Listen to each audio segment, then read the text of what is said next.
can't see shit. Does it say psychic butter? Yeah, it does. That says Wolfik. That's good. That's right. Start you there. Oh, oh, I like that. Oh. Oh. Things to play with. Things to play with. Things to figure out. Honestly, at some point, we'll just get that whole computer set up and have a nice little streaming hub of it all. We're not quite there yet. Slowly, but. So, it's Tuesday. And the whole idea was that at some point on Tuesdays, we'd start getting into doing coaching, training, development centered around tarot.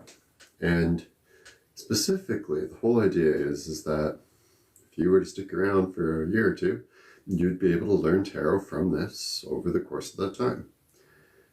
Because my long and my short of it is everyone should have access to some tool to interpret the universe that they're living in. Everybody should have access to an understanding of cosmos, divine, weird consciousness, whatever you want to call the thing that's in front of us.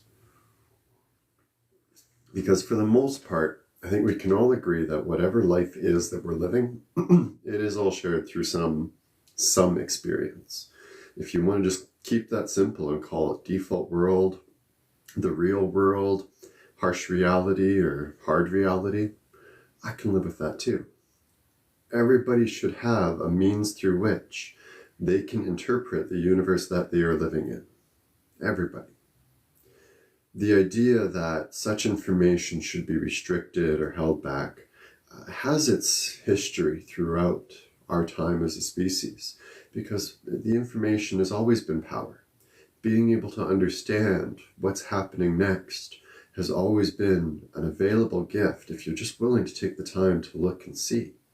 And this is why you have different systems popping out, not just tarot, but things like the I Ching, Norse runes. All of it comes back to being systems and tools with which the people in that region could understand the reality that they're living. Tarot, though, tarot's fun. Tarot, and that's just it. Tarot is just fun. We enjoy telling tarot because the images are pretty, the storytelling is fun, the experience itself lends itself to be something a little bit more unique for us, a little bit more different. We get to enjoy that experience of personal contact. We feel understood when we're working with readers that we know what they're doing. There's a community element that even starts to develop out of it as well too. As you start seeing yourself reaching out to the same person time and time and time again and developing that working relationship. It is to that end that I think tarot readers have to be cautious what exactly they're doing with themselves, because if you're going out there and immersing yourself, as it were, in other people's spiritual living, you're going to have an effect on who they are as a person for life. And it's important to pay a certain amount of respect to that, to be mindful of the consequences of your actions and the consequences of your words. Speaking a word over a situation is a powerful thing. And if we don't respect what it is that we're doing in that moment, we can't expect anybody else to respect it from the outside looking in. If we want some credibility, we have to make sure that we're doing things that give us that appearance, that we're worthy of that respect, worthy of that title, worthy of that dignity. I was going to say, if we want to be appearing credible, if we want credibility, then we have to appear credible. And it's a simple twist of words, and it's poor wisdom, because it's just using the same thing in reverse. But that is exactly what it's got to be. A lot of people in the world like to think that they just automatically are entitled to certain bits. Credibility being one of them. And it doesn't come just because you have an ability to do a thing. See, the credibility starts to come in the consistency of delivery of the service, the quality, for sure, but also the intention. And I think That's the big topic I really want to kind of get into today with tarot, is the intention of working with tarot. A lot of people look for confidence in things by knowing. When you know something, or you can have faith in something, or when you can believe in something, it lends itself a certain degree of hope and possibility, and a lot of us lean in on that. What we forget is that tarot is simply a tool for a snapshot. We're taking an image of what's happening right now, and then we're looking at it in different angles and different perspectives and comprehending it more with our actions and with our deeds. If we are assuming that that snapshot is permanent and absolute, then we're not actually allowing the people the time to grow and change and transform with the energy that we've provided. And this is where it becomes the most dangerous. Now we start to assume that a tarot reading is an absolute. And there is no absolutes. Not really. There's a few rules that I might say are absolute, but for the most part, you can't take a picture with tarot and have it forever be that way. Hello there, Nurse P. Today is Tuesday, and we're going to do just some general teaching around tarot. Talking most heavy right now about intention with tarot. And the fact that a reading is not an absolute, but it is a fluctuating thing. It's a picture of a moment. And I guarantee you that nobody strikes that pose forever. Something changes eventually and moves on to the next form, the next possibility, the next evolution. As such, some people get really, really keen on getting readings on a regular. They want information always. Daily readings are a terrifying thing. Thursday around the same time, 11 o'clock Mountain Time, I'll be popping on. And I do a free card for anybody that requests on Thursdays. Otherwise, it's hit and miss. If I've got it as the focus that day, I'll do it. But you can always book me too. I do video call appointments, or if you're in Alberta, there is a chance I can come out and see you. Or hit me during the festivals during the summer. Lots of options. But Thursday, every Thursday is Telling Thursday. And we will always tell cards on Thursdays. So with the imagery and with the concept that what you've got is a snapshot of a moment, you sometimes get the idea that with a continual picture of snapshots, you can always get that chance of following the pattern and following the story and seeing everything play out to its final end. And it's a good theory, but in practice, it requires the reader and the subject to be of a certain mindset. Specifically, you have to be able to step out of yourself and perceive the moment separate of yourself. And that's a great question, Nurse P, and you've timed it really, really well. Thanks for that. Because for me, it was, I just wanted to understand the whole world on a bigger scale. My first deck of cards, my fake cards, I picked up to try and find another form of interpretation. Tarot cards themselves I avoided because I had a weird gimmick with the death card till I was about 18, 19. But fake cards were just different enough that I could play around with it, not feel overwhelmed with it. When I worked professionally at the Russian Tea Room, it was a balance of having my own developed spirituality, along with my own personally developed skills, and wanting to see if they would fit in the professional world. And in delivery to clientele, absolutely, they deliver well. People are looking for spiritual understanding. I'm looking for physical reality understanding. And so we get to do an exchange together.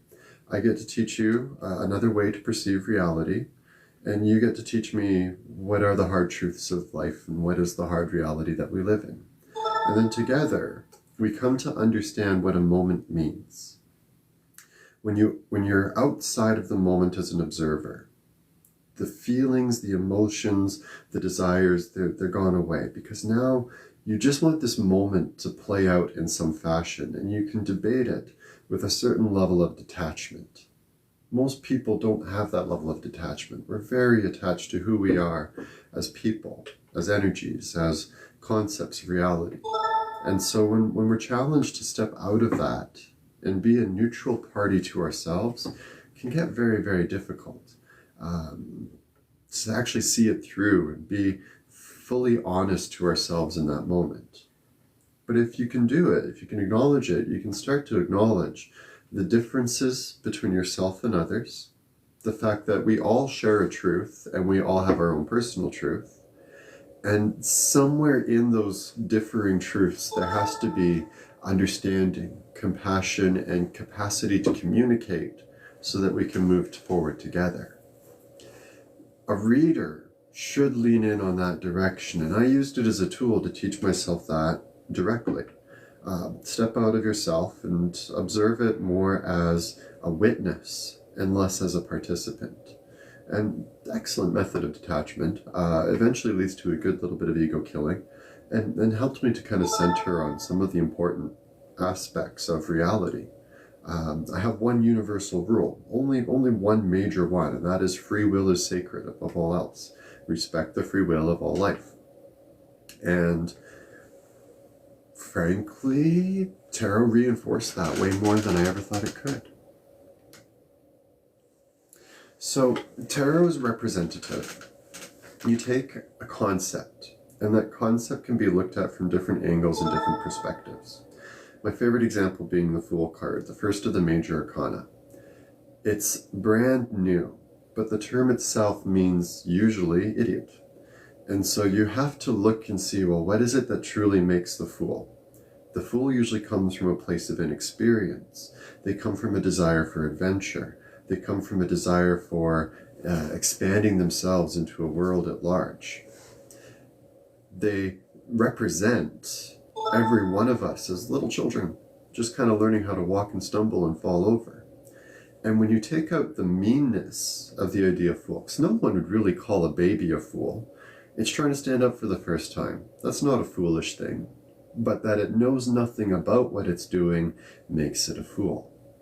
And it's this concept that we start to work with. A fool doesn't become a negative.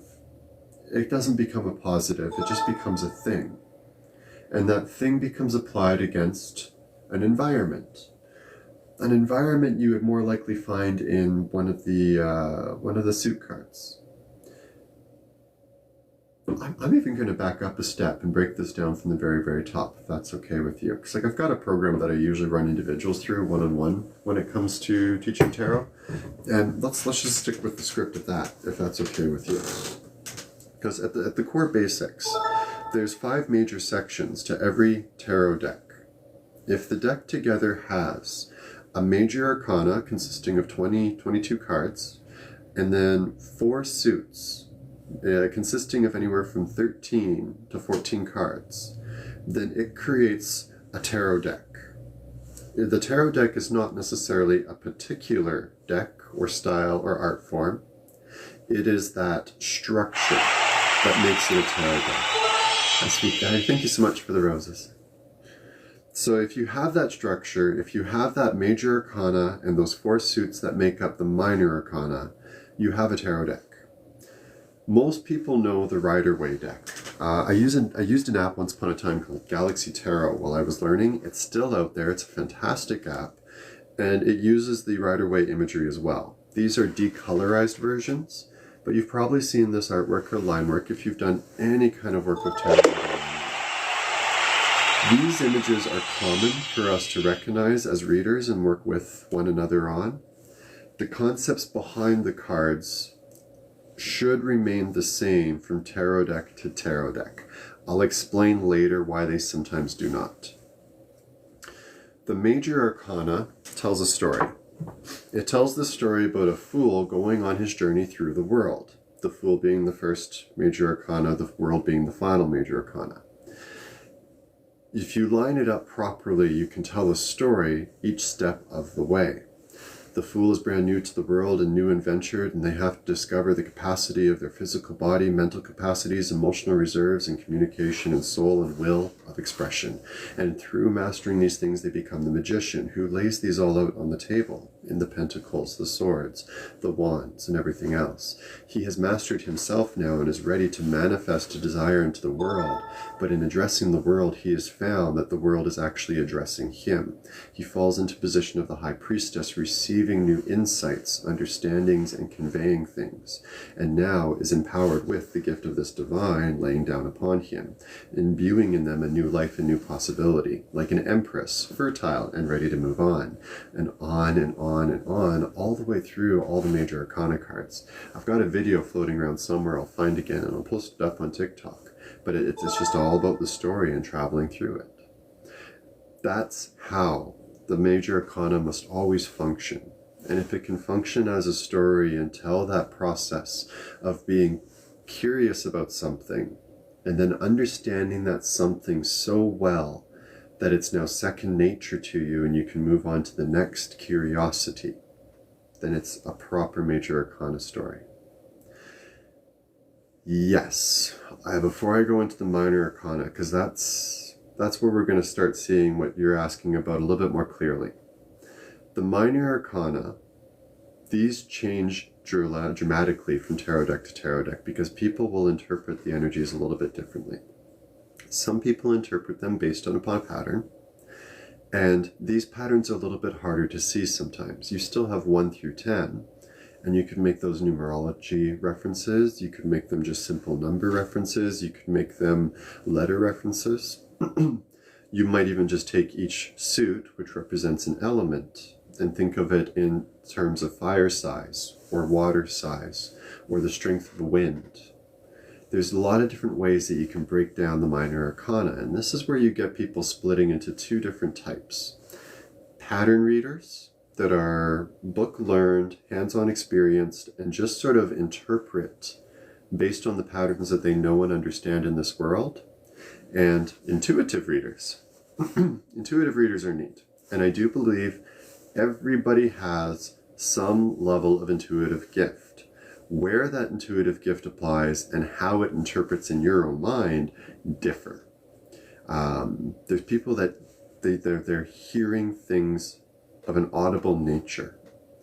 There's other people that are hearing things that are inaudible, but they're an internal thought manifestation. Some of us have thoughts that work in pictures. Some of us have thoughts that work in conversation. And in both, you can receive a thought that comes from an external source. The way I described this to a doctor once was, there is your internal thought processes where your thoughts are bouncing back and forth and engaging with yourself. And then there's the external stimuli that enter in towards your thought process and affect it, much like electricity upon a city. And somewhere in there, what you're perceiving is read and interpreted automatically for you. That's what intuitive reading is. That's psychic gift. We like to sanctify it with concepts of divinity, but at the core of it, it's your natural system interpreting and communicating something to you. So it's within each one of us to have that potential. Okay? And again, it's interpretation of your system. All of your reality is an interpretation of what's physically occurring in shared reality and what's your perspective on that from personal reality. Tarot can help you to understand different ways to express it. So you mentioned seeing people in sleep paralysis. Well, let's talk about the nine of swords. I think it's the 9 of swords. Sometimes you forget specific numbers, but it's specifically the lady that is bound and gagged and stuck behind a fence of swords. It's the 8 of swords. So sometimes when we're stuck in situations, we're completely wrapped up and we can't move, and our thoughts manifest in a way that feel like they are preventing us from moving and acting forward. I look at this and I see a person that is bonded by their thoughts. You might look at this and see you trapped with your dark spirits all around you. Somebody else might look at this as this girl's being kidnapped, this girl's being attacked, this girl's being taken.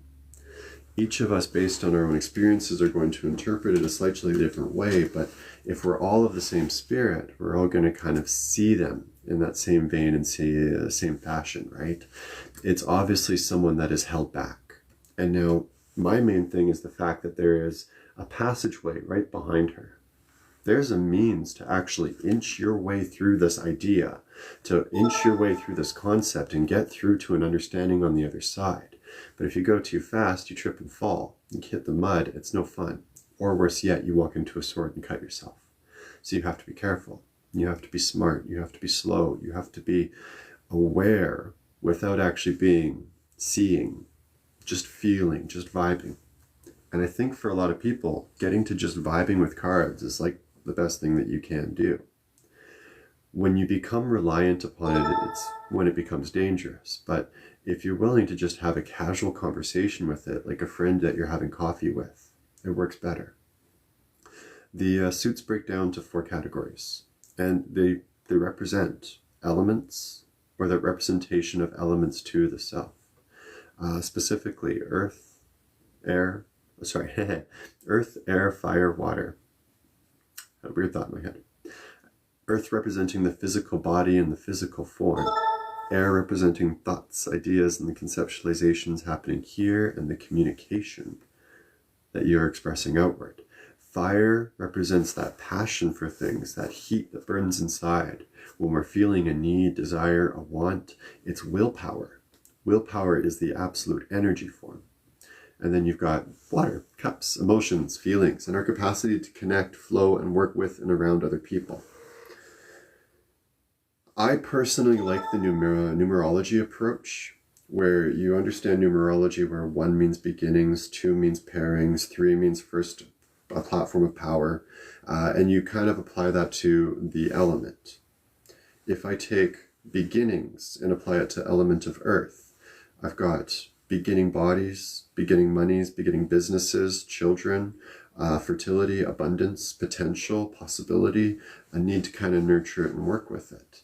And for a lot of readers, well, the Ace of Pentacles is the only card they'll use to represent incoming money or growth of business or growth of finances. The pairing of the two just work well in tandem. Others like to see it as a progression. The 1 of earth then becomes about being a seed, which then becomes roots, unseen, invisible, and it needs to pair with the sky, the 2 of Pentacles. And when it reaches that first platform is when it first pushes up through the dirt. A little bit of struggle to yield something and create something. Dirt, water, and seed working together to create life. And it can process and grow from there. It always has to work in some level of procession for it to be properly sculpted.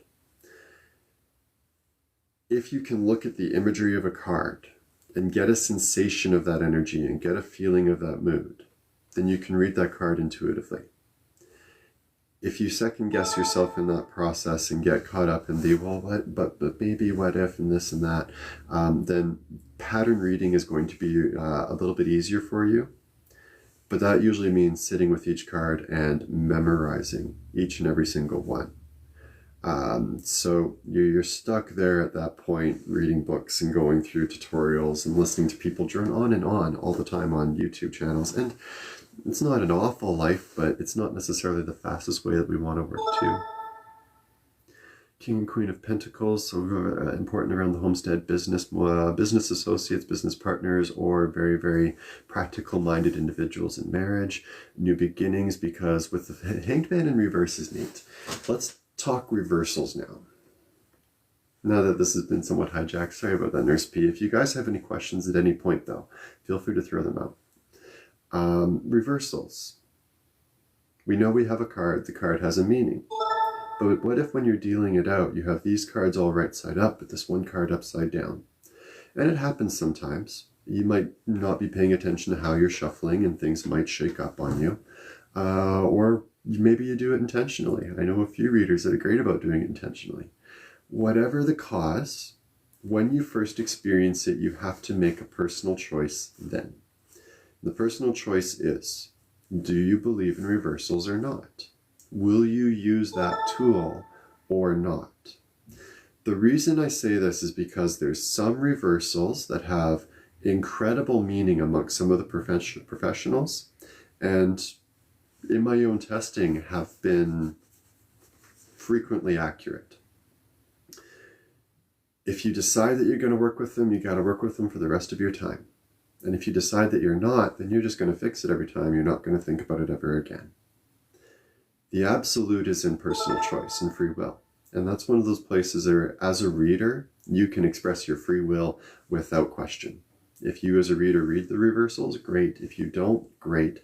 No one in this gets to question the other side. You just get to be excluded from some conversations if that's your choice. I do read reversals.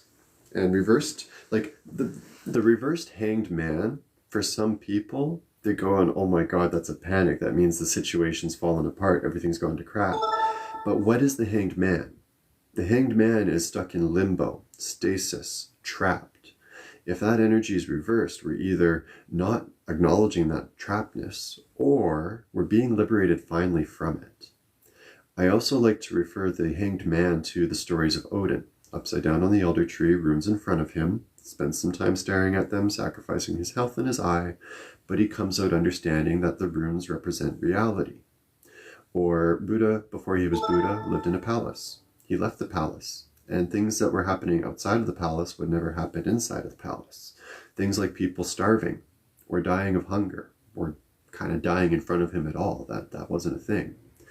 And so, yes. And so at some point, Buddha had to go through a big, long journey to discover the intimate wisdom of nirvana and then be that enlightened teacher to everybody else. Or simple one, Jesus, 40 days in the desert, tempted by the devil, proves himself sinless, can go forward and commit to his duty towards the world.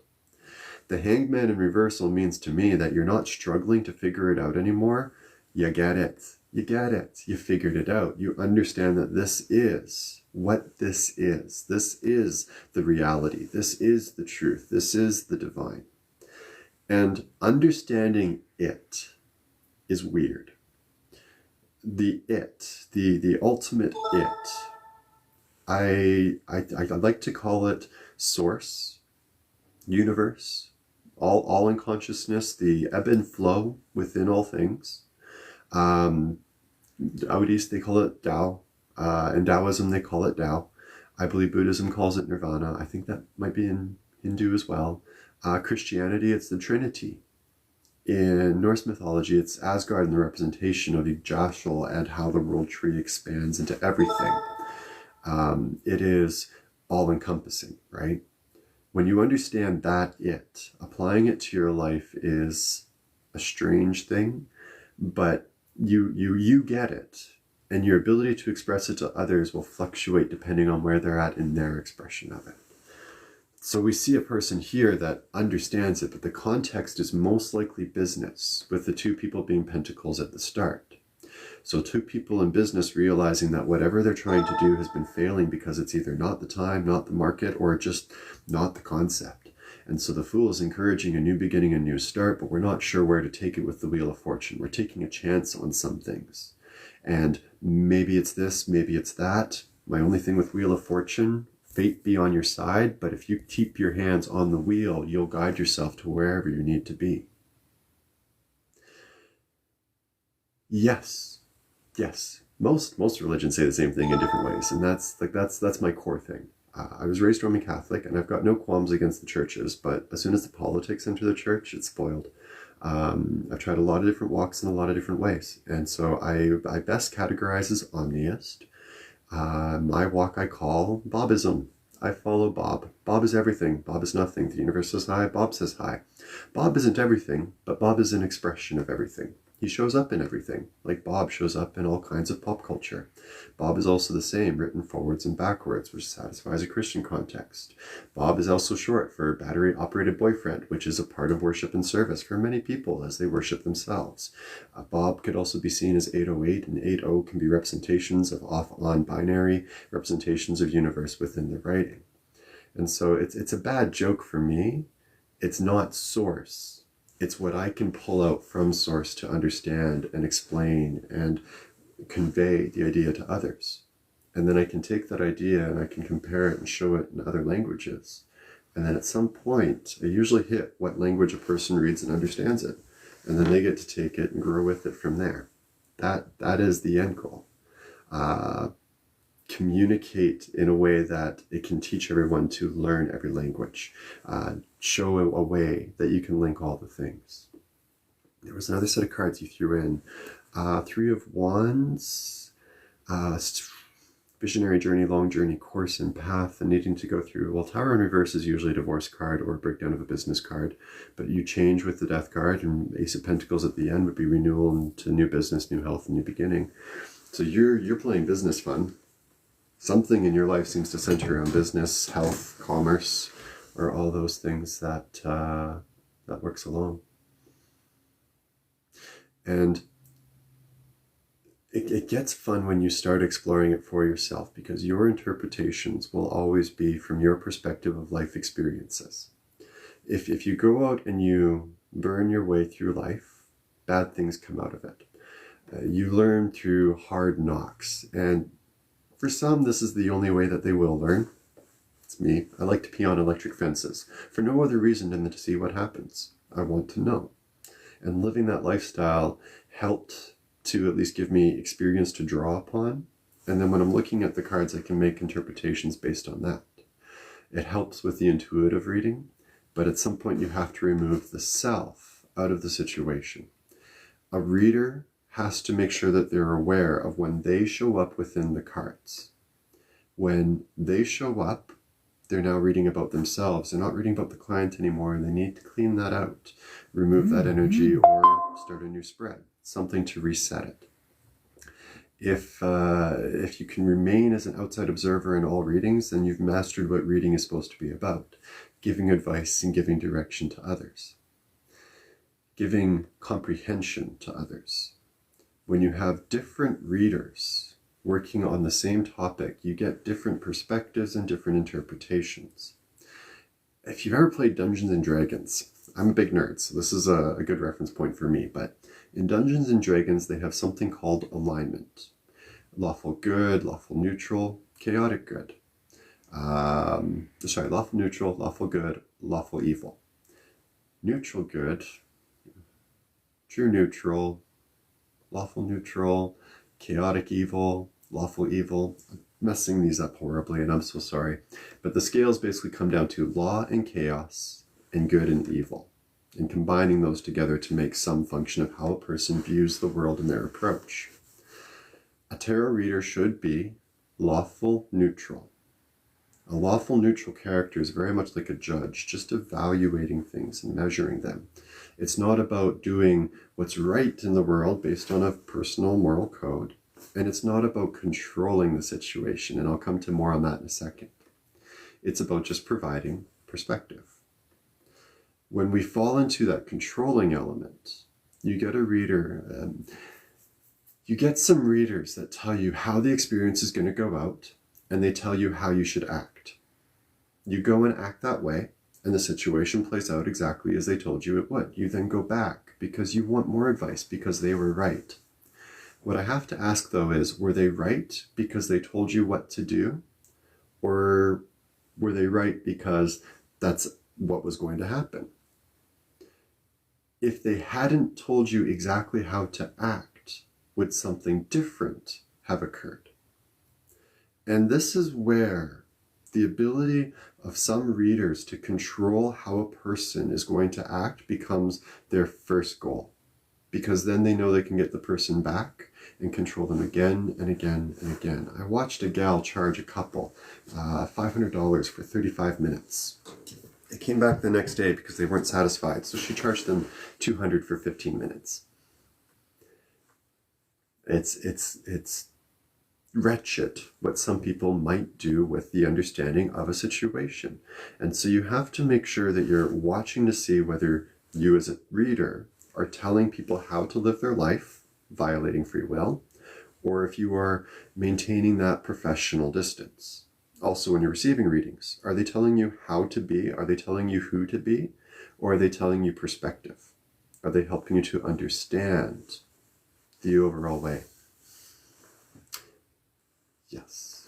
The experience, not necessarily road and destination, 100%, because the destination is all the same. And the experience provides a basis of knowledge and information that can then be shared. The capacity to share our knowledge with one another then allows the next generation to take it and improve upon it.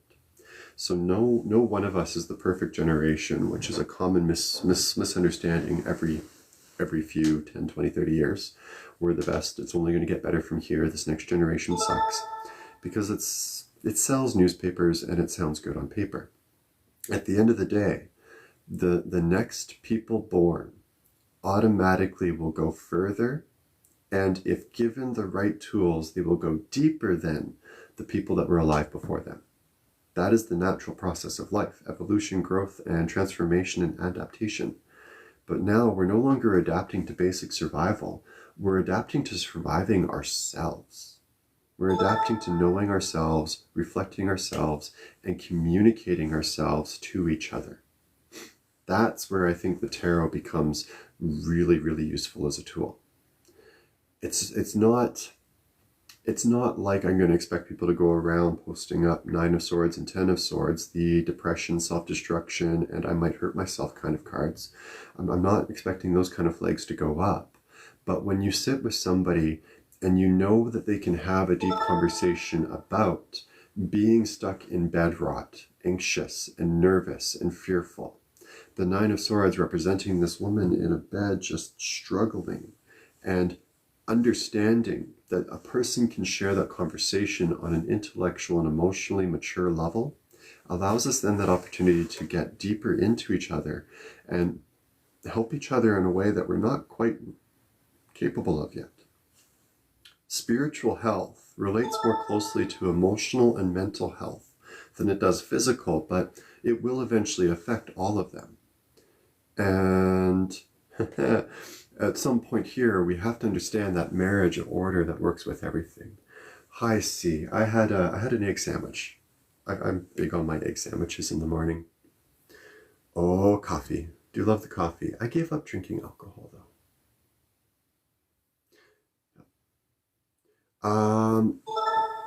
Nurse, if you ever want to do a reading, shoot me a message. If you ever want to learn, like I do charge for readings and learning, but like I do much rather teach. And in teaching you, topics are going to come up that you might want from a reading anyway. So we'll have time to kind of get into it. The whole point though is just to make sure that each person's improving to the best potential. So, but yeah, shoot me a direct message. I do video calls and all those kind of fun things. I didn't even realize those ding across to you, because that's TikTok making those dings. It'd be nice if they didn't make their own dings go right into the sound and audio. It'll be nice too when I actually get this set up on a proper streaming computer. So, that's the is there anything else important that I should mention before I go?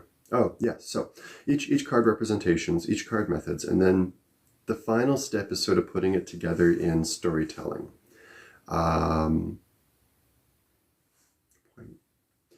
In storytelling, you're framing the images and the messages of the cards in such a way that they now can convey with purpose. This is where things get tricky, because not all people will understand all methods of communication. I am a little bit of I like to talk a little bit too much sometimes. Maybe I like the sound of my own voice a little bit more than I should. But I get into rambles, I get into rants, and I get into illustrious storytelling. And I know it goes over a lot of people's heads, unfortunately, sometimes. And that's just unfortunate about the way that I roll. It does help in some cases, yes, because it will fill the space when somebody doesn't have the energy to fill the space. And there is a truth to it in that when it is unfiltered natural expression, you could argue it is more intuitive expression. And that's, which side do I really want to be on? Do I just want to diarrhea the information out to you, or do I want to give it to you in a nice delivered platter, right? Quality is important, but neither here nor there, right? My expression won't reach everybody. I know I cannot read for everybody. It's not that I cannot read everybody, unless there's a specific divine reason why I shouldn't. All energies are interpretable to each of us. But in some cases, our interaction just doesn't mix, whether because communication doesn't hit or the process itself doesn't work with those actors. Sometimes when you're dealing with especially sensitive topics, it cannot be approached because you come from the wrong classification. And the classification may not even be something that you've created, but in somebody's perception of you, it exists, it makes them uncomfortable, and so they cannot proceed. And it is better that they be allowed to proceed with another than be trapped in their struggle or their pain or their suffering. So let them go. Let them go and be with whoever is actually meant to be their teachers. Yapping is desirable for some. And I mentioned too there about the leeches and vampire. Yeah, some people will come around looking for it as a means of connection and attention. It's an excellent point, actually. It becomes about feeling like you can be part of that special experience without realizing you have your own special experience to take in and be along with as well. And at the end of the day, we have free will. We can decide if we're going to read people that make us feel uncomfortable or not. When I was working at the Russian Tea Room, you didn't have that same luxury, not as broadly. And I still remember reading out the first half of a reading to a gal, and she goes, okay, that's fine, but could you just tell me, I killed my husband, am I going to get the house? And dead serious, that was all already going through the criminal courts and everything else. As a reader, you will sometimes have some incredibly tough experiences.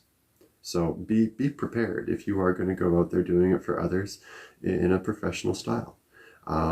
People use this as a means of feeling absolution and that they are on the absolute right path. Oh yeah, no, there's been some wild clients. Like, she's my easy example. There's others that it's just too far, right?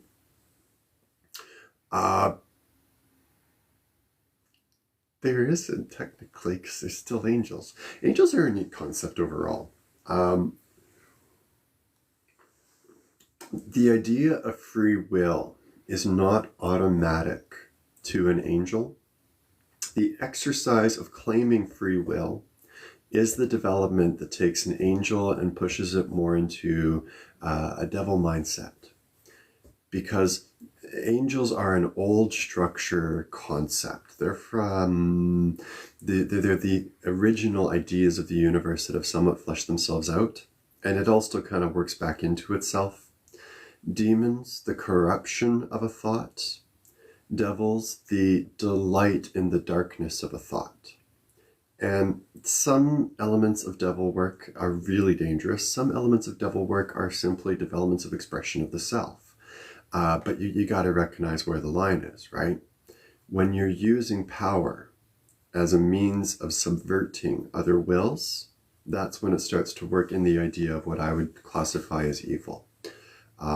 I know a few devils that I wouldn't necessarily classify as evil, but the nature of their purpose, their existence, is to do harm to something.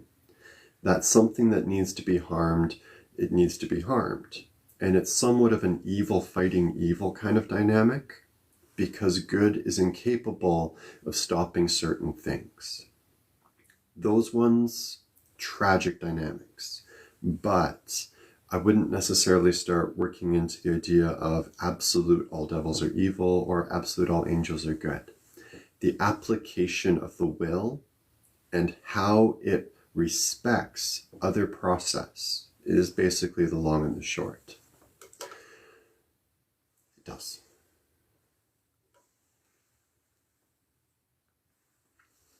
Because the core balance of it is everything is just trying to experience itself.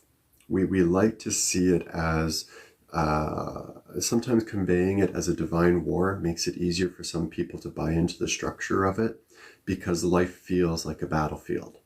But the battlefield is more internal than it is external. You will be rescued one way or another. The firmness of your will decide after that rescue what exactly happens. And I guarantee you everything can be destined for bliss, because the universe and connection is bliss. But you have to be willing to keep a certain amount of solid identity into that. A human identity isn't very solid. All of this is very transient, very temporary, very in the moment. That level of detachment in understanding the simplicity of the human experience is not for everybody. And waking up everybody to it is almost a violent interruption at times, because it's forcing a reality upon them that not all are ready for. Also, assumption that the immortal is superior to the mortal is hilariously false. The immortal has simply resolved themselves to a base concept, an action, an expression of divine construct forever. And that's what the angels and devils are. An absolute expression of the divine construct forever. It changes, it warps, it wobbles, but it's usually more our interpretation that's wobbling to create that battlefield. The struggle is quite often more personal than it is actually cosmic. Because, well, let's say Earth does get wiped out. That doesn't mean the consciousness stops here. It's all universe, it's all space, and it's all time. And so the humans that will roll out of whatever rocks and whatever evolved form a few million years after that wipe out, they're still part of our consciousness and they're still part of our being. We are not the end point. We're just living this period in all of the points. And I think that's why a lot of humans are so blocked in, because if you do start breaking out to those larger conceptualizations, you dissociate so badly that you lose a focus on your own body and your own well-being. There's got to be a balance between living with one foot in that ocean of reality and living the other one on the foot, hard ground of reality. I know spirits exist. Absolutely, I know spirits exist. Demons, I at this point classify a demon as a naturally corrupted energy waveform.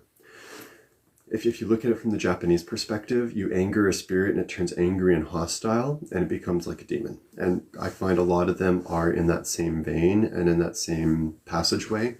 You took something, you lessened it, and it fell into despair or anger or something unstable, and now it is that demon. The mastery or chief sitting of the point would be Satan, and in lieu Satanism, where the whole focus is you and yourself. You will respect free will in Satanism, by the way. The Church of Satan, that's one of the rules in there. You will respect your personal autonomy and you'll respect everybody else's as well. I love that about it. Because when you delve fully to that level, it's about your expression of free will in whatever way that you choose, because everything else is secondary to you. And that is the final point of corruption. You are now the superior point of reality. And I don't think that's possible. Yokai, I believe, is the correct term. I'm bad with terms. I understand concepts really well, but when it comes to specifics, I get scattered. Angel is an expression of conscious thought towards what it wants to see or needs to see or hopes to see. And so there comes a question of, did the angel get created by divine thought, or was it created by you as a call to divine thought, and its response is to send you an angel? And there's some fun that we can have on that and play with that, but there's absolutely an element there that it is direct link to best light. And dreams are tricky too, because there's intuitive dreams. Those deja vu dreams that feel really weird and really hazy, they're really hard to control. There's lucid dreams, where you've woken up your consciousness within the dream and you can now apply against it. And some dreams start in that state and can be taken over. And then there's movie dreams, I call them, where it's whatever your brain is doing at that point in that time. Is the dreaming an interpretation of the subconsciousness or the consciousness? I have another side thought, that consciousness, this perceiving consciousness that most of us are working with, I feel at times that this may actually be an invader coming upon this body and subduing the subconsciousness, which relates to the primal reality of the animal that we are, So somewhere in there, we have to develop that relationship between consciousness and the body, i.e. subconsciousness, and then consciousness and divine, which is whatever it is that spawned us into this place and we don't really get. And that is what spirituality all comes back to being, our way of interpreting that kind of chaos. Yeah. So like, yeah, so there's a lot of, like with the tarot, you can then take a lot of these things that we do experience, you can filter them through another structure and another system, and then when you get out on the other side is something that's actionable and workable. So I have this spooky energy. It's a ghost in my dream. I don't know what it's all about, but as I'm kind of flipping through cards, or I just sit there with a card and I draw something on it, and what I get is a temperance card. Okay, so what would relate to that ghost to a temperance card? It's laughing at me. I'm trying to run, I'm trying to move, I'm trying to escape. I can't go anywhere. Is it trying to mock my impatience? Is it trying to mock my inability to just see through the moment? Is it holding me down now because I need to wait through this moment to see what is actually here now? I'm new to something and I need to take a moment to breathe in this newness. Patience and being one of the core concepts. Being able to look at something that's laughing at you, that's tough too. It's mocking me. I don't want to look at this. I'm shamed. Why am I shamed? It's my dream. I control this place. And it's that bounce back of dominance that I think that's important for most people to step into, Nurse. Being able to realize that you are the power within your own mind. You have that growth. You can learn from everybody if you do it properly. It's just hard to be unashamed. Hello, Monique. Good to see you. Now, my last components. I trust that random chance is going to provide the story that I need to tell my client. Remember, Bob, everything, nothing, randomly shows up in everything. Bob shows up in random chance, random opportunity. When something happens that's just weird, coincidences, serendipitous, I call that a Bob says hi moment. That is the universe trying to greet me. And Bob says hi, it was the first reference of Bob that caught my attention back in an old video game. From that I noticed Bob showed up everywhere. And the idea that the universe is trying to talk to us is core to this. This is the communication device. This is the means of it coming through. So if I trust the random chance, then I know that no matter what I draw to, the bottom of the deck's the Magician, the theme, and the anthem. The top is the Two of Wands, domain, kingdom, empire. If I trust it, then I can look and survey upon the whole world and understand everything that is happening and everything that is moving. This is a breaking point for some people, because, well, then that means you can shape a story around any combination of cards. Yes. Yes. And that's where perception is no longer controlled to one box shell, but opened to all potential angles of entry. If you use one card, you get one subject to look upon. If you do a spread, as long as you're reading each thing consistently, then it will be a consistent tool for you to use. I see Celtic Cross all the time. I love Celtic Cross. It's a really, really good methodology to practice and learn with. Yeah, it's because I'm not a good magician. It's a Celtic Cross is a good tool to express and learn from. I designed my own spread though because I don't memorize positions well, but I do angles and geometry well. And so when I look down upon something that gives me that abstract view, it's like looking in Steckel roof and seeing faces. The story tells itself and writes itself in the subject matter that I've got below me. So it's that element of trusting whatever it is that you're conveying. I know another reader that it's very much just patterns. I understand patterns. I'm going to find patterns. They walked in, and from how they were walking, I've already decided what pattern I'm going to tell them. And she was quite good. She was very good at what she did. I knew another reader that I would classify as a proper medium. They connected with an outside energy, and that outside energy expressed for them, or through them, I should better say, what needed to be said in that moment. And yeah, sometimes it's a deceased relative. Sometimes it's channeling a certain god or divine communicator or a goddess of understanding and knowledge. There's plenty of things that could be used in all subject matters. Once you have your method, once you have your means, you just do it regularly and let it become second nature, let it become like another language, let it become an asset. You don't let it become all-consuming. You don't go chasing information. I was dating a reader girl once, and she refused to see anything besides adultery within a card. There's an image of a wolf transforming in pain and agony and suffering on a bed, and how it's a curse where he's going to kill himself and all the family and all the kids and everything. And she's like, no, it's you sleeping with another woman. Sometimes you get locked in on having to interpret it as what you want to find. And you can't have that. You got to be detached enough to take it as outsider advice and see it from the lens of outside perspective. Not what you want to see, but what you need to see, what you should try to see.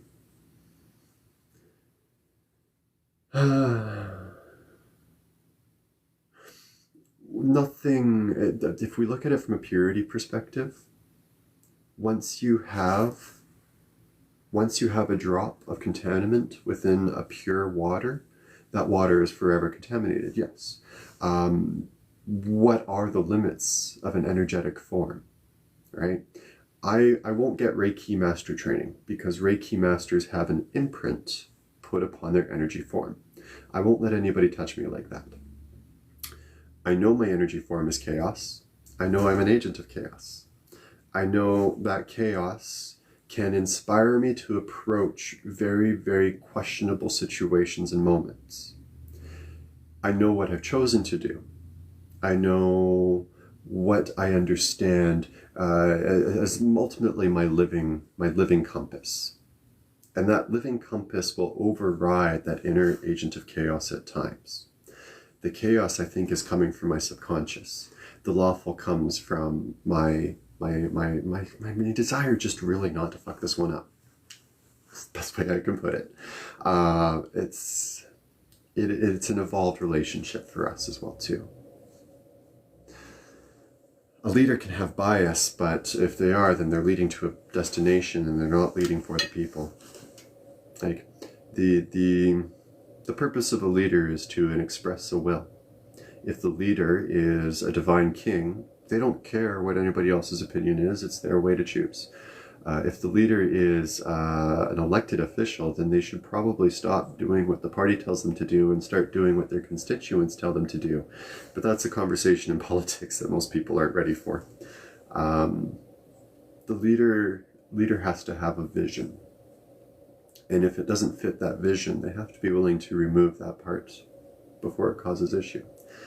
That's why leaders are sometimes terrifying, because they start to exercise a will of themselves through others, and it's just terrifying, absolutely terrifying. What's an energy form? All things are energy forms, if we want to get technical about it, and I really do like being technically correct. When we break it down to the atomic level, everything is electrons, atoms, and things like that, which is just energy particles. In shared reality, those energy particles condense to heavy, heavy, heavy points and create physical matter, physical manipulable matter. And thanks for the rose there. Energy itself, though, there's a lot of empty space in it if you look at physical matter, and somewhere in that attachment to all each other, we create this strength form, and that's what creates physical form from energy. When physical form deteriorates, the energy forms disperse. Now, all consciousness is an energy form. It is the energy form if we really want to get down to it, because it is from that consciousness and whatever energy it is that everything else has been created. That's the thing that we have a really hard time understanding and connecting with. That's why it's the Tao. In Taoism, they say man follows the process of the earth follows the process of the heavens follow the process of the Tao follows itself. Or Trinity. We try to understand this whole God, Father, Spirit thing, and there's the story about the one priest or saint that's walking down the beach, and there's a sand hole that keeps getting filled in. And the little angel that's playing as a child there looks up and says, it's because every time you try to get closer to God, something fills it up and makes it so you can't understand. And I love that idea. I love that idea. I hate the delivery of that story, but I love that idea. It's something that is constantly being pushed against by the waves of the ocean and destroyed before you can actually get to it. It's ever elusive, ever weird. The more you look outside, the less you find it. The more you look inside, the more you find it. It's weird. That's the first energy, the prime energy, source energy. Your body and all those molecules and all those things, they have a shared energy that are running with them and through them. That energy, I think, is what constitutes consciousness. It's a combination of not just the brain firing, but the brain and the spinal column and the gut bacteria. Every cell within you collects around some core thought energy. That thought energy, that core you, that is what you would call your soul, your being, your presence, your perspective. And within it lies the secret of purpose within reality. And for most of us, the purpose is really simple. Live a good life. Live a good life, experience things, have a good time, try not to mess up. Very, very general, very vague, because life is an experiment. It's discovering itself through its experiencing. And through that experiencing, it enriches and then adds new things into the experience. So the good and the bad are both part of this understanding of bigger things. This is why evil exists, because certain things can't be experienced without it. Good exists because generally we just want to promote growth. But sometimes the way that we promote growth becomes tainted. And in what I would call the first experiment or the first universe, the first thought iteration, I do believe that we came to an understanding that there is going to be a bit of a duality in how life approaches existence. Because some life is very, very comfortable just going through and grazing where it can and enjoying the moments casually. And other life, unfortunately, enjoys the indulgence and the emotion and the thrill. The experience becomes intoxicating. The experience becomes all-consuming. And sometimes trying to control that experience, we get to levels of depravity that we didn't expect. You used the fallen paladin concept earlier. Oddly enough, my core concepts from First Universe are that we broke down into two structures, the paladin and the lich. And the lich believing that it's its purpose to take life to it and hold it and shelter it and love it and be all consuming of it. And the paladins believing that it's obedience to life and servitude that allows it to express life properly. And the twist is that they're both correct. They're both right. They both serve life. Now, how do we in the next iteration make it so that everything falls into good order with life?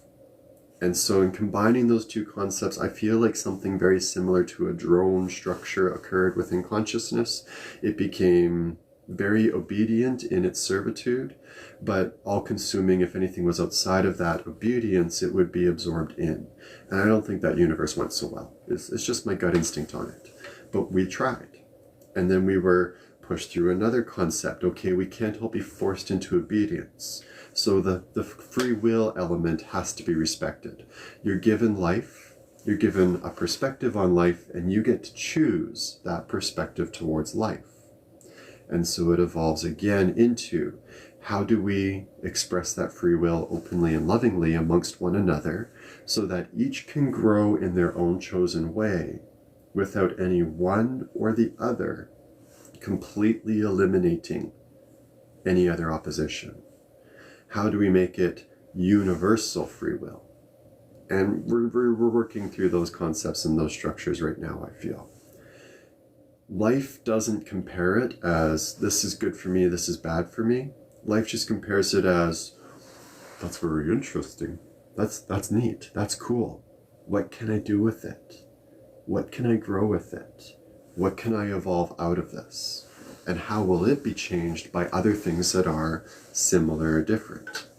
And it's that endless procession of things that we're all momentarily a part of.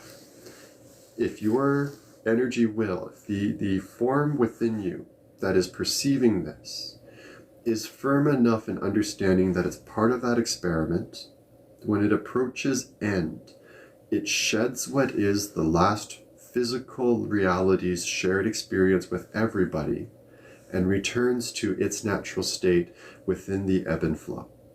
It can then come back out of that ebb and flow, reincarnation or whatever you want to call it, and live another physical life. Or it could come out of that ebb and flow and simply exist within existence.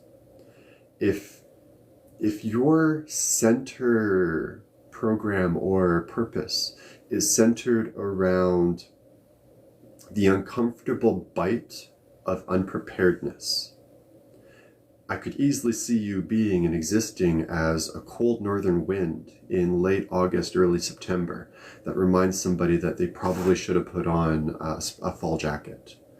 Or that uncomfortable bite in March when you thought the winter was done, but then you get that one last blow in, and just before it shows up, there's that dirty, mean wind that just says, no, we're not done yet. We're coming for another round. And in understanding that something exists upon that breeze pushing on you, we don't look at the wind now and curse it and spite it because that energy is a part of our reality and part of us technically. We look at it and say, I acknowledge you, I see you, thanks for the message, I'll do it later. Or some other means of being connected to the moment and living presently in our day-to-day life. It's a very long and complex way to get there, but some of us need complex things. Too much simplification of it doesn't suit us. We're seeking answers, we're seeking understanding, we're seeking truth, and we'll never get there because there's always going to be another layer to it that we have to peel back. Yes, I do absolutely hold to reincarnation. Which way is this? Lopik would be the best descriptor of the reincarnating part of me. I'm Nick. You'll see my name get thrown around every now and again. Nick is neat. Nick has a subconsciousness, and that subconsciousness, we've gone through a few different interpretations of it. The two of us are the physical representation of the Lopik concept in this reality. Now, Lopik is just our name for it. 5 letters in the top right of your keyboard, L-O-P-I-K, was actually used as a screen name for good on 30 years in gaming, and stole it from a best friend's brother. That's all. And it just fit. It just felt comfortable, and so I kept it. And now it's turned into the conceptualization that I am an expression of a thought from somewhere that I don't know. Nick and the subconscious are that expression. And we will finish that expression based upon our communication with it. Through Lopik, to Bob, to Source, and whatever myriad of things are in between. And none of it's really all that important. It's just names to understand that I'm connected to something else. We're not important pieces. We're not unimportant pieces. We're just pieces, providing what we do. And this is an involved interpretation that's come out of 30-something years of weirdness with myself. Catch any of my high school friends, or not friends, and you'll hear some absolutely wild stories about me from my teenage years, my early 20s, all the way up to about 29, 31. And some of it absolutely valid, some of it a little bit embellished. And I know where I was really off the white rockers, and I know what it kind of finally settled to. Therein lies the trick. All of us have the potential to go off our rockers, but what are you actually going off your rocker for? Are you losing yourself to the idea that you don't exist? Or are you embracing the idea that life is short, live it well? The end point is about development of a philosophy of how you want to experience the world. Because that philosophy will affect how you read your tarot cards, it will affect how you involve yourself with everybody else, and it will affect how you see yourself at death. I have no fear of death whatsoever, at least for myself. I hate the idea of losing other people because I don't know how firm they are in their belief of themselves. But I understand that we will approach the end point, walk down whatever tunnel they decide to present. Hopefully there's a red carpet. I prefer red carpet. And I will be assessed in front of a judge. This was the goal. There was one rule. Did you follow that one rule? Yeah, okay, good. And these are the other points that we want to make mention to. Do you want to go back, or do you want to go in? And the spirit that is Lopik will decide for us. And either Nick and Vic will be dragged along into that forever after, or we will all gum up together with our new understanding and perspective and shoot back down here again. And when we shoot back down, what I am right now, this perception, is the background static, the spiritual higher self static for the next life form. It imbues the conscious personality with similar traits, similar qualities, and then the conscious personality integrates with whatever physical vessel was chosen or ascribed for this. That part gets into the idea of Akashic records, and we all make contracts to be here, which I do somewhat agree with. I'll lament about my life experiences every now and again, but at the core of it, when I sit back and look at it abstractly, this is perfect. This was a perfect choice. I get that. But again, it's the detachment that gets you there.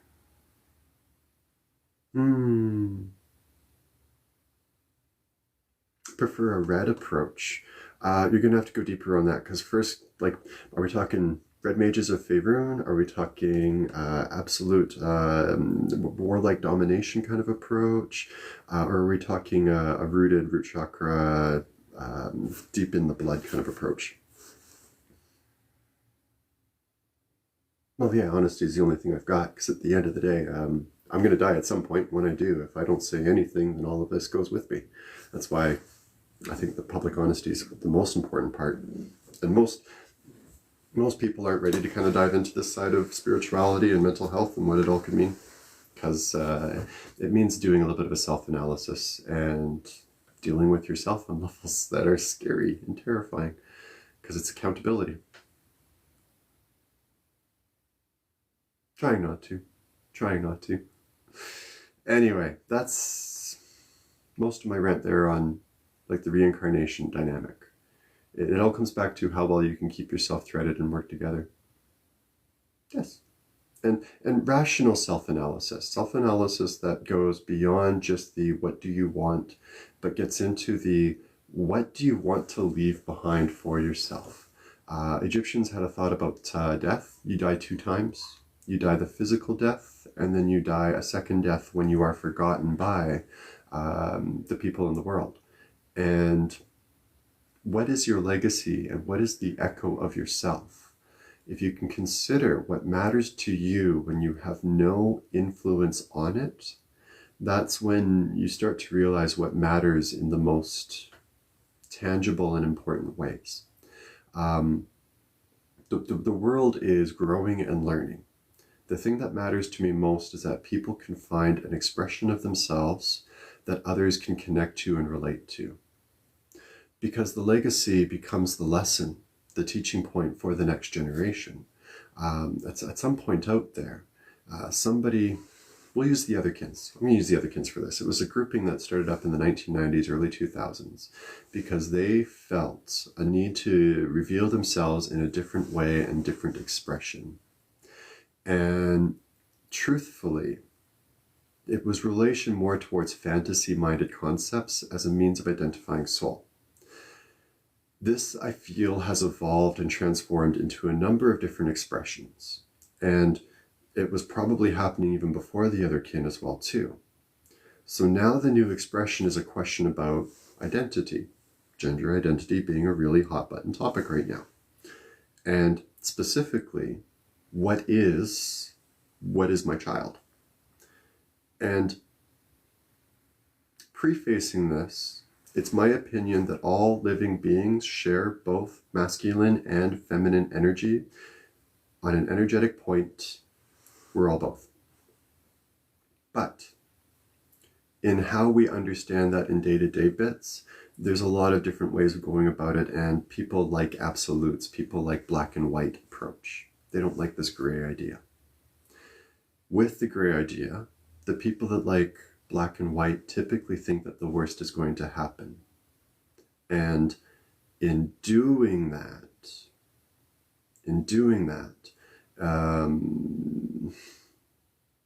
you get stuck assuming danger. I think that if the gray was acknowledged, a respect to that we are both, the importance of division would lessen, and it would be more a matter of each individual expressing the part of themselves that they feel needs to come out. I enjoy doing judo. Judo is a very wonderful exercise and physical martial art. When I approach judo or think about judo, I can see how one could approach judo with the intention of getting in to get into the holds, the chokes, and the takedowns. I can also see the defensive approach, the more held back idea of, this is my space, you come into my space, I'm going to put you down. And those are interpretations of the masculine and the feminine. The masculine is pushing its concept outward. The feminine is supporting its space and deciding what may enter. When we assume that you're all one or all the other, then you assume that all men are invaders and all females are spaces to be invaded. And that's why I cannot do the black and white thinking with it, because it subjugates one and demands that the other be aggressors or be considered less than their potential. So that's why I say we are both. We are an element of expression of both. And if we could get to understanding that duality of things, I do think we'd be able to improve a lot of things over time. Now, the legacy of that is starting to be written out right now. We are getting individuals that will show up to be the teachers, the guides, the leaders, the voices of the cause. Because the experience of duality is something that is well known to the divine. And somewhere along the road, you human beings have lost path on it.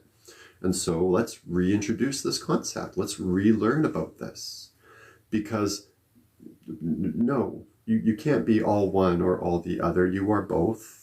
Sorry if that upsets, but you are both. And we can't live in lie of divinity. The idea that we are controlling it through science, there's some validity to it, but it's a philosophical argument. The individual still gets the free will of choice. And it kind of comes back to that element there fairly quickly.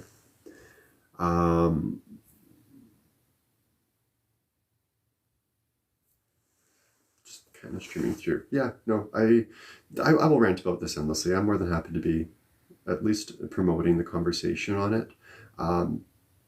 Because truthfully, as we go through this next 50 to 100 years of this, something will shift in the paradigm of human thinking, and being a part of that shift becomes a part of that immortality of the self.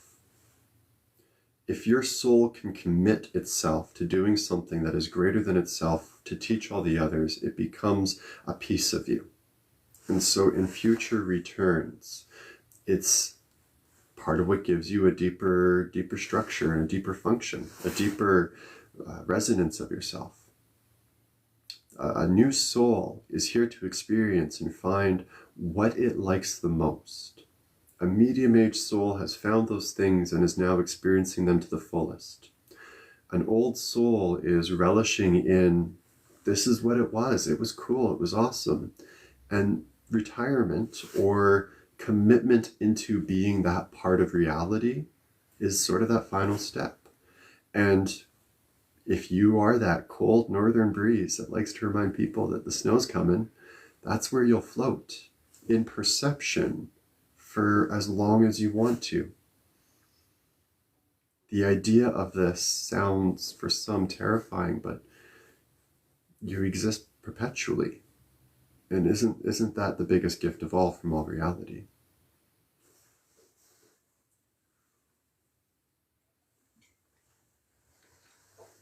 So, there's my kit and caboodle.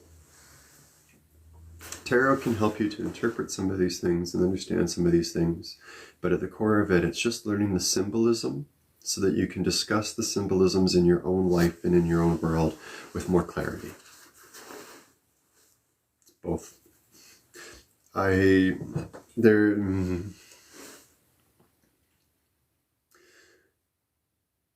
If you think that any of the things you experience as an immortal are lost to you, then it's a curse. If you acknowledge that you are now a collection of all those experiences, it's a blessing. But it really does come down to the individual immortal. And the longer your perspective of time, the harder it is to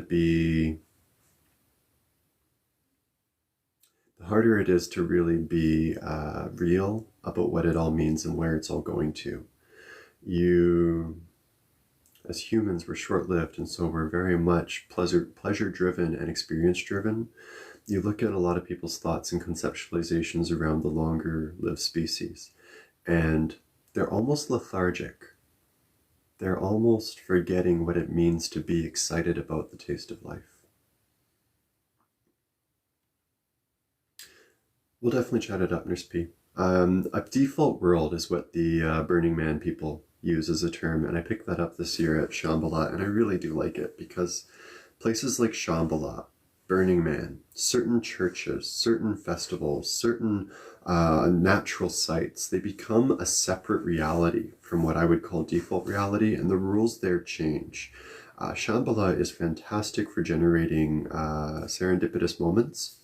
It's also dangerously good at giving you exactly what you're thinking about. And how that delivers sometimes is in ways that are meant to teach you and expand you. And that can be tough for some people out at a music festival camping away. So I get you, but remember that you can build your own reality within this larger reality. Default reality, shared reality, roughly the same thing, same concept. From my understanding of what they've told me it is, default world and shared reality are pretty much the same thing. It's the place where we all come together with our perspectives. A unique reality or a private reality is where your space is now entirely under your own influence or something exterior's influence. At Shambhala, it's the King of Venus. And I will figure out what that means someday. It's hard digging for information in a place that has over 30 years of history. It's been tricky for me. It's tough. Come say to your home. Your home is your own, especially if you own it. The more that you own it, the more that you possess it, the more it is yours. If you're a renter like me, I have marks on every single one of the doors. I have sand lines on every part of the land. It's mine through action of ritual. Ritual reinforces the willpower towards